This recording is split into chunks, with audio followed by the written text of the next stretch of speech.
Welcome to a short program. My name is Jakob Munck, and this program is made here in Copenhagen, Denmark. The subject of the program is Oluf Munck. Actually, Oluf Munck, he was my own grandfather, and he died 1943. And in this program, I'm going to tell you his story, what happened in his life, and how he died. Oluf Munck, he's a hero. He's my personally ideal. I would say he's a saint. But first of all, he was a freedom fighter who gave the highest price a fighter can give for the freedom that we all enjoy nowadays, the freedom we've had since 1945, when the beast of Nazism and fascism was thrown back, when Germany and Adolf Hitler lost Second World War. But what is the role of Oluf Munck? I'll tell you short about his life.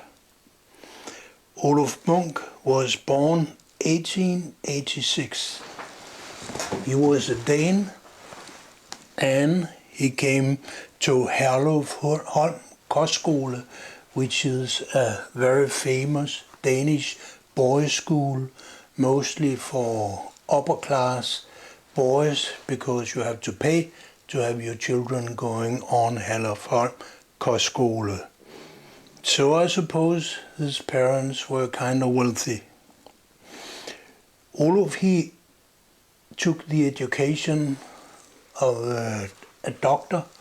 He studied at the university here in Copenhagen, and after he had graduated, he made a proposal and got his yes from Bodil Jakob, a young lady he had met during his study. Bodil and Oluf had 3 children. One, Lise, born in 1910. Second, Jørgen, 1915. And third, Johan, born in 1917. And I, Jakob Munck, I'm the son of Oluf Munck. That means the second child of Oluf Munck. You know, in 1917 there was a big revolution in Russia, and there was war going on, actually several places. Oluf Munck, he sympathized with the Finnish people. And the Finnish people, they had a war going on with Russia about some areas which both Russia and Finland claimed to be the owner of. And Oluf, he went to Finland to work as a military doctor.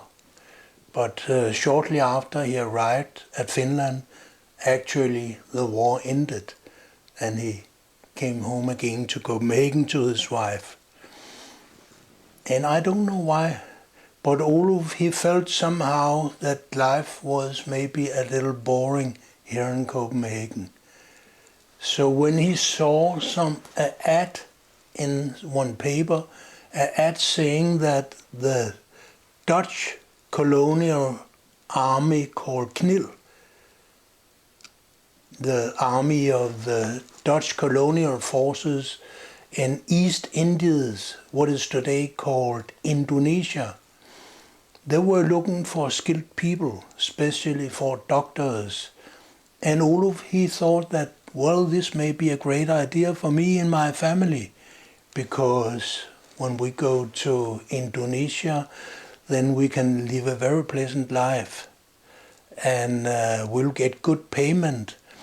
And there is a hot, nice climate, much better than here in Denmark. So he told his wife that he wanted to travel to Indonesia, and he wanted her to follow after he had left. First, Oluf should go and somehow find out how the conditions were in Indonesia. And when he arrived and he called back and said everything is okay, then Bodil and his 3 children could follow him. But it certainly didn't happen that way. About 1.5 years after Oluf went to Indonesia, then Bodil, she met another man. Bodil had said to Oluf, no, don't go to Indonesia, it's a bad idea. So they didn't quite agree.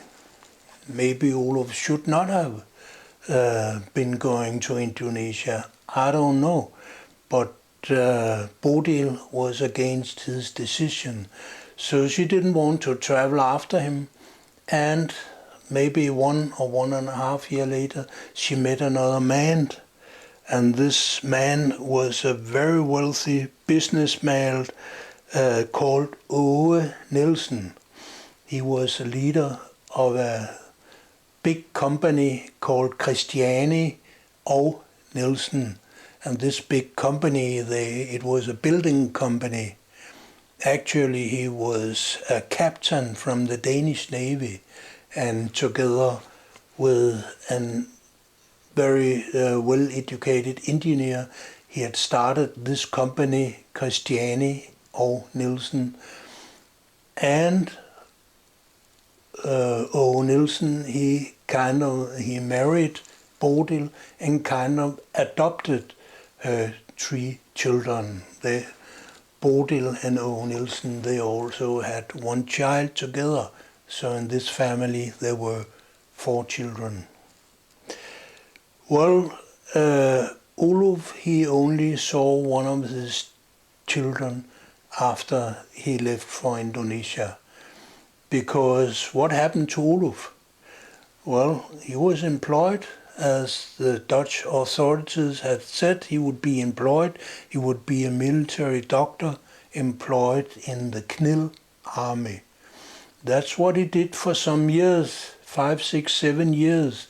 And then he was a little tired of traveling around all over Java and other Indonesian islands. So he quit his job as a doctor for the army, and then he started up a private practice. He started up in a little town called Bogor, quite some kilometers away from Jakarta. Today Bogor is nearly grown together with Jakarta, because Jakarta, the main city in Indonesia and Java, it's such a big town, so there is no real separation between the place where Oluf lived and what is today called Jakarta. But Bogor, it was a special place where the Dutch colonialists, they liked to stay, because it was a little up. It was on some kind of hill, a small mountain, and therefore it was not so hot. And the climate was a little better. There were not so many mosquitoes as there were in downhill and in the area of central Jakarta. So Oluf, he started up his private practice there, and he was specialized in tropical medicine. It was very relevant to be a doctor with this specialty, because of course there were a lot of tropical diseases in Java. So he had a lot of patients, both Dutch patients that had the money to pay him, and also Japanese patients, because there were living quite a few Japanese people on the Indonesian islands. And also he had local Indonesian people. They were not that wealthy, but Oluf, he was a good man, When patients came to him, they didn't have any money. He took them in for free. So I think that was a good way to act. But Oluf himself, he was a wealthy person. He had a huge house, a little uphill, not exactly in the jungle, but a little uphill, not in the town either. And there he lived a pleasant life. But I have to mention that Oluf, he also met another woman. This happened 7 or 8 years after he came to Indonesia. He met Elizabeth. Elizabeth, she was a Dutch citizen, and she came to Oluf's clinic, and there she somehow fell in love with Oluf, and Oluf fell in love with her, and 1 or 2 years later they got married. And they had one child, and this child was called Åse. Well, the central part of this story starts up when the war starts, because as you all know, Second World War started in 1940. And 1941, Japan, they attacked the American naval bases Pearl Harbor, and then from that point, Japan and USA was in war with each other. So the war against Nazism was also a war against fascism, because you could compare the Japanese society to the German Nazi society. But the war didn't turn out so well for the Japanese, because you all know what happened. It ended up when Americans, they dropped 2 atom bombs on Hiroshima and Nagasaki, and then Japan, they gave up and drew themselves out of the war, and in 1945 the war ended with Germany and Japan being defeated. But before this happened, Oluf was involved in the war in a way that no one could have foreseen. Because when Java was occupied by the Japanese, well, some of the local people on Java and on other Indonesian islands, they thought that the Japanese, they came to free them, because they have been, some of them felt that they have been suppressed by the Dutch colonialists for many years. And the Communist Party in Indonesia, it was illegal, but no matter, it was rather strong, and they were very much against the Dutch colonialism.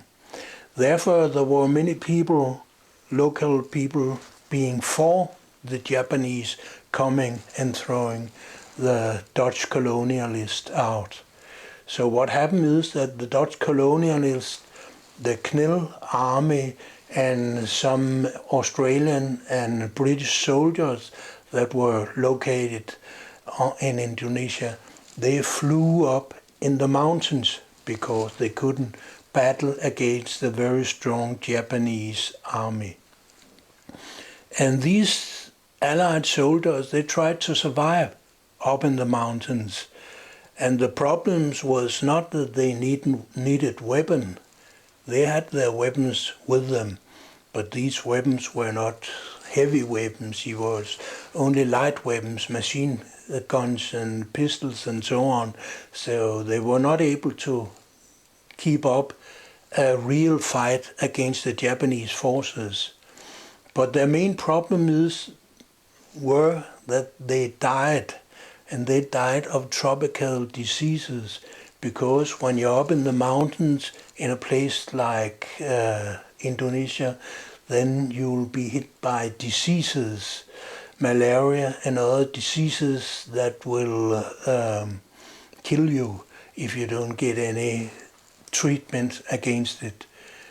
And who should treat them? They were up there, the The Japanese, they knew that they were up there, but they couldn't find them. So they didn't want to follow them because they thought, well, just let them be up in the mountains. They'll die anyway in 2, 3, 4, 5 months. No one will be left, so we don't have to send soldiers up to shoot them. But what happened is that the Allied soldiers, they sent their leader. They had a British leader, an officer.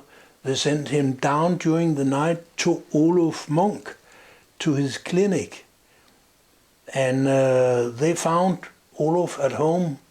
Well, maybe was not his clinic they visited. They visited his private house, because I know it was during the night time, so it must have been his private house.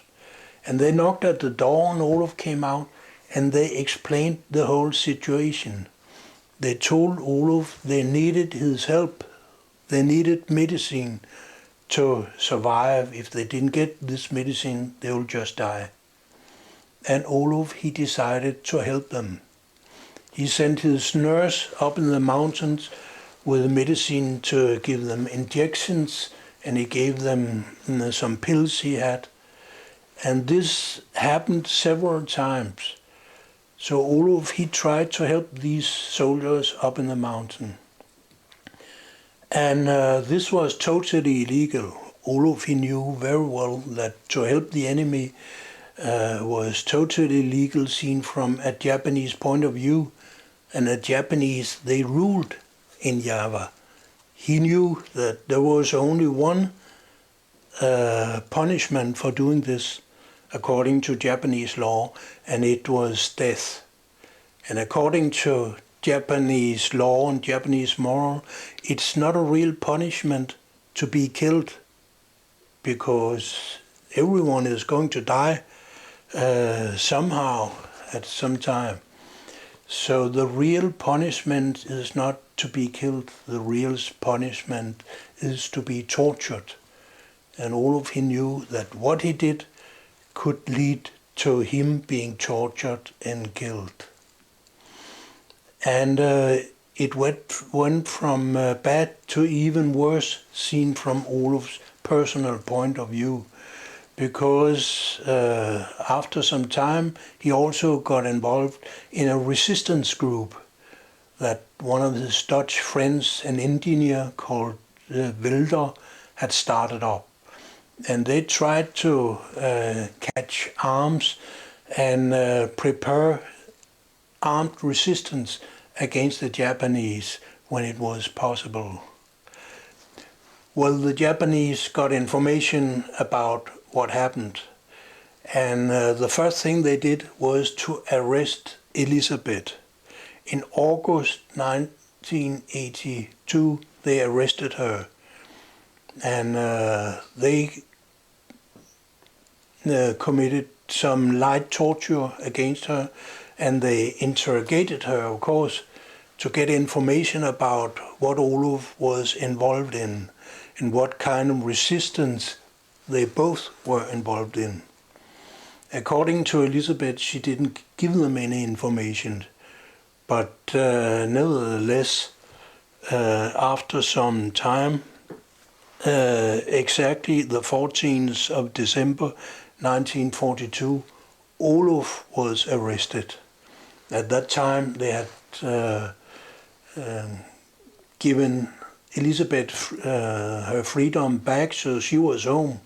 But now they came after Oluf.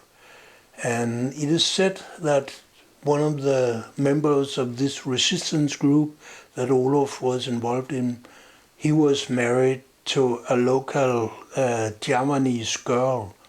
And maybe this girl was a traitor. No one has ever found out. But the Japanese had a lot of information, and therefore now they arrested Oluf. And Oluf, he was interrogated too. He was put in a prison called Pledang prison, and there he sat with other Dutch persons they had arrested. Elizabeth, his wife, and also their child, they were put in a Japanese concentration camp, and they stayed in this concentration camp until the end of the war. They didn't get any information about what happened to Oluf. So all what I'm telling now, they first found out when after the war had ended. But Oluf was taken in the prison, and there he was tortured, heavily tortured. I don't want to go into detail with the methods in Japanese torture, but the idea is, as I've told you before, that it's no punishment to be killed. It's only a punishment if you be tortured before. And Oluf was a resistance fighter, and this was the most severe crime you could do according to Japanese law, so they tortured him. And after the torture, they killed him. Actually, Oluf was beheaded the 23rd of July 1943. He was beheaded. From Japanese point of view, if you were a mean criminal, you got shot. But Oluf, he was a resistant fighter. He was a part of the enemy, and he was also a respected doctor. So he got the honor, and I have to say like this, the honor of being executed by a sword. He was beheaded, and there was a military platoon Japanese military platoon looking at this beheading, and Elizabeth, his wife, when she came back to Indonesia after the war, she was told the story from a Japan local boy who had seen it all happen. He was sitting in one of the palm trees and looking on this execution. Elizabeth and Åse, they stayed in the concentration camp until the Japanese surrender in Second World War. It happened after the drop of the atom bombs. And then they were freed from the camp, and they traveled back to Holland, where they lived the rest of their life. Oluf today is not living anymore. I've never seen Oluf because I was born 1948, so I've only heard from my family what happened to Oluf. And I think he is a war hero. And why is Oluf a war hero?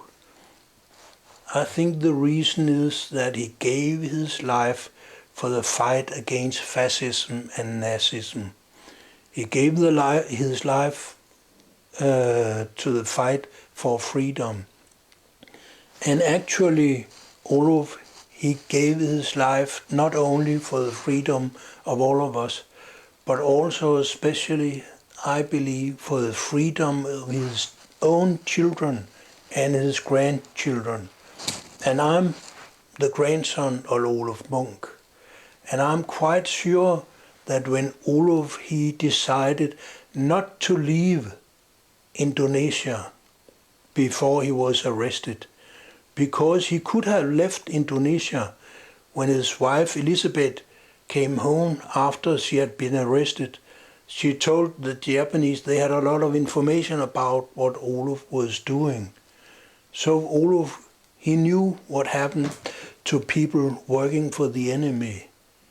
And nevertheless, he chose not to leave Java. Well, Oluf, he had a moral choice, and this moral choice was very difficult.